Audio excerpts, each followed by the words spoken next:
सादत हसन मंटो उर्दू अदब का एक बहुत बड़ा नाम है। उनके अफसाने बहुत ही मुतनाज़ा रहे हैं क्योंकि उनकी जो ज़ुबान उसमें उन्होंने इस्तेमाल की वो काफ़ी बेबाक थी और कुछ लोगों का ख्याल था कि ये अफसाने अखलाकी लिहाज से ठीक नहीं है। बाज़ ने उनको फहश भी कहा, ख़ुसूसन जिनका जिक्र हम करने वाले हैं ठंडा गोश्त। इस ठंडा गोश्त को जब छापा गया, मुख्तलिफ अखबारात में ये छपा तो इस पे बाकायदा केस चला। लेकिन ठंडा गोश्त जब शाये हुआ तो इस पे केस चला है और इसमें मंटो को सज़ा भी हुई। बहुत बड़े उर्दू के नामवर लोग आए और उन्होंने मंटो के हक में गवाही दी। इस पे मंटो को सज़ा भी हुई, जिनमें कैद, लेकिन उस पर उन्होंने ज़मानत भी करा ली। उसी वक्त ज़मानत हो गई और जुर्माना भी हुआ, तकरीबन 300 रुपये उनको। जो जिस अफसाने पे उनको सज़ा हो हम आपके साथ शेयर करने जा रहे हैं। इसमें एक कहानी बयान की गई है जो हम आपके साथ शेयर करें। ईशर सिंह जो ही होटल के कमरे में दाखिल हुए, कलवंत कौर पलंग पर से उठी, इतनी तेज तेज आंखों से उसकी तरफ घूर के देखो। दरवाजे की चुटकुनी बंद कर दी।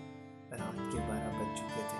शहर का मज़ाफ़ात एक अजीब पुरअसरार खामोशी में गर्क था। कलवंत कौर पलंग पर आलती पालती मार कर बैठ गई। ईशर सिंह जो गालिबन अपने प्रगंदा ख्यालात के उठे हुए धागे खोल रहा, हाथ में कृपान लिए कोने में खड़ा था। चंद लम्हात इसी तरह खामोशी से गुजर गए। कलवंत कौर थोड़ी देर के बाद अपना हसन पसंद ना और दोनों टांगें पलंग से नीचे लटका कर हिलाने लगी। ईशर सिंह भी कुछ न बोला। कलवंत कौर भरे भरे हाथ पैरों वाली औरत थी। जोड़े झुकले कूद थल थल करने वाले पहुँच से भरपूर, कुछ ज्यादा ही ऊपर को उठा हुआ, तेज आंखें, बलाई होंठ पर बालों का सुरमई होगा। घोड़े की साख से पता चलता था कि बड़े धड़ल्ले की औरत। ईशर सिंह गुस्से निहड़ाए कोने में चुपचाप सर पर उसके कस के बांधी हुई पगड़ी ढीली हुई थी। उसके हाथ जो कृपान थामे हुए थे थोड़े थोड़े लर्ज़ां थे, मगर उसके कदो कामत और खदो खाल से पता चलता था कि वो कलवंत कौर जैसी औरत के लिए मौजूद तरीन मर्द है।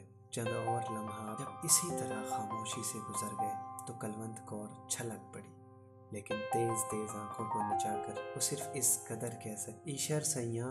ईशर सिंह ने गर्दन उठाकर कलवंत कौर की तरफ देखा, मगर उसकी निगाहों की गोलियों की ताब ना लाकर मुंह दूसरी तरफ मोड़ लिया। कलवंत कौर चिल्लाई, ईशर सैयां, लेकिन फौरन ही आवाज भींच चली और पलंग पर से उठकर उसकी जानिब जाते हुए बोली, कहाँ रहे तुम इतने दिन? ईशर सिंह ने खुश्क होंठों पर जुबान फेरी, मुझे नहीं मालूम। कलवंत कौर भिन्ना गई। ये भी कोई माँ जवाब है? ईशर सिंह ने कृपान एक तरफ फेंक दी और पलंग पर लेट गया। ऐसा मालूम होता था कि वो कई दिनों का बीमार है। कलवंत कौर ने पलंग की तरफ देखा जो अब ईशर से लबालब भरा था। उसके दिल में हमदर्दी का जज्बा पैदा हो गया। चुनाचे उसके माथे पर हाथ रखकर उसने बड़े प्यार से पूछा, जानी क्या हुआ तुम? ईशर सिंह छत की तरफ देख रहा था। उससे निगाहें हटाकर उसने कलवंत कौर के मानूस चेहरे को टटोलना शुरू किया। कलवंत आवाज में दर्द था। कलवंत कौर सारी की सारी सिमट कर अपने बालाई होंठ में हाँ जानी कहे वो उसको दांतों से काटने लगे। ईशर सिंह ने पगड़ी उतार दी। कलवंत कौर को सहारा लेने वाली निगाहों से देखा। उसके गोश्त भरे चेहरे पर जोर से धप्पा और सर को झटका देकर अपने आप से कहा, यह कुड़ी दिमाग ही खराब है। झटका देने से उसके केस खुल गए। कलवंत कौर उंगलियों से उनमें कंघी करने लगी। उसने बड़े प्यार से पूछा, ईशर सिंह कहाँ रहे हो तुम इतने? की माँ के घर। ईशर सिंह ने कलवंत कौर को घूर के और दफातन दोनों हाथों से उसके उभरे हुए सीने सलने लगा। कसम वाहे गुरु की, बड़ी जानदार औरत हो। कलवंत कौर ने एक अदा के साथ ईशर सिंह के हाथ एक तरफ झटक दिए और पूछा, तुम्हें मेरी कसम, बताओ कहाँ रहे? शहर गए थे? ईशर सिंह ने एक ही लपेट में अपने बालों का जोड़ा बनाते हुए जवाब दिया, नहीं। कलवंत कौर चिढ़ गई, नहीं, तुम जरूर शहर गए थे। तुमने बहुत सा रुपया लूटा है जो मुझसे छुपा रहे। वो अपने बाप का तुफन ना हो जो तुमसे झूठ बोले। कलवंत थोड़ी देर के लिए खामोश हो, लेकिन फौरन ही बड़ा हो, लेकिन मेरी समझ में नहीं आता इस रात तुम्हें हुआ क्या है? अच्छे भले मेरे साथ लेटे थे, मुझे तुमने वो तमाम गहने पहना रखे थे जो तुम शहर से लूट कर लाए। मेरी भरे ले रहे, पर एकदम तुम्हें क्या हुआ है? उठे, कपड़े पहनकर बाहर निकल गए। ईशर सिंह का रंग सर्द हो गया। कलवंत कौर ने ये तब्दीली देखते ही कहा, देखा कैसे रंग नीला पड़ गया? ईशर सैया, कसम वाहे गुरु, जरूर कुछ दाल में काला है। तेरी जान की कसम, कुछ नहीं है। ईशर सिंह की आवाज बेजान थी। कलवंत कौर का शुबा और ज्यादा मजबूत हो गया। बालाई होंठ खींच कर उसने एक लफ्ज पर जोर देते हुए कहा, ईशर सिंह, क्या बात है? तुम वो नहीं हो जो आज से 8 रोज पहले थे। ईशर सिंह एकदम उठ बैठा जैसे किसी ने उस पर हमला किया था। कलवंत कौर को अपने तनोमन बाजुओं में समेट उसने पूरी कुव्वत के साथ बम फोड़ना जानी मैं तो वही कोट कोट पा छपियाँ तेरे निकले हड्डाने कर। कलवंत कौर ने कोई मजामत ना की, लेकिन वो शिकायत करती रही। इस रात हो क्या गया था? बुरे की माँ का वो हो गया था, बताओ कि नहीं? कोई बात हो तो बताओ, मुझे अपने हाथों से जलाओ अगर झूठ बोलो। ईशर सिंह ने अपने बाजू उसकी गर्दन में डाल दिए और वो उसके होंठों में गाड़ दिए। मूंछों के बाल कलवंत कौर के नथनों में घुसे तो उसे छींक आ गई। दोनों हंस निकले। ईशर सिंह ने अपनी सदरी उतार दी। कलवंत कौर को शहवानी नजरों से देखकर कहा, आ जाओ एक बाजी ताश की हो जाए। कलवंत कौर के बलाई होंठ पर पसीने की नन्ही नन्ही बूंदें फूट आई। एक अदा के साथ उसने अपनी आंखों की पतलियां घुमाई, कहा, चल दफा हो। ईशर सिंह ने उसके भरे हुए मुंह पर जोर से चुटके मारे। कलवंत कौर तड़प कर एक तरफ हटी। ना कर ईशर सिंह, मेरे दर्द होता है। ईशर सिंह ने आगे बढ़कर कलवंत कौर का बलाई होंठ अपने दांतों तले दबाया और कुछ कुचाने लगा। कलवंत कौर बिल्कुल पिघल गई। ईशर सिंह ने अपना कुर्ता उतार कर फेंक दिया और कहा, लो फिर हो जाए तरफ चाल। कलवंत कौर का बलाई होंठ कपकपाने लगा। ईशर सिंह ने दोनों हाथों से कलवंत कौर की कमीज का घेरा पकड़ा और जिस तरह बकरे की खाल उतारते इस तरह उसको उतार कर एक तरफ रख दिया। फिर उसने घूर के उसके नए बदन को देखा। जोर से बाजू पर चुटकी लेते हुए कहा, कलवंत कसम वाहेगुरु, बड़ी करारी औरत है तू। कलवंत कौर अपने बाजू पर उभरते हुए लाल धब्बे देखने लगी। बड़ा जालिम है तू ईशर सिंह। ईशर सिंह अपनी घनी काली मूंछों में मुस्कुराए। होने दे आज जालिम, और ये कहकर उसने मज़ीद जुल्म ढाने शुरू कर दी। कलवंत कौर का बलाई होंठ दांतों तले कुचकुचाया, कानों की लुओं को काटा, उभरे हुए को भंगोड़ा, उभरे हुए को पर आवाज पैदा करने वाले चांटे मारे, गालों के मुंह भर भर के बोसे लिए, चूस चूस कर उसका सारा सूखों से लथेड़ दिया।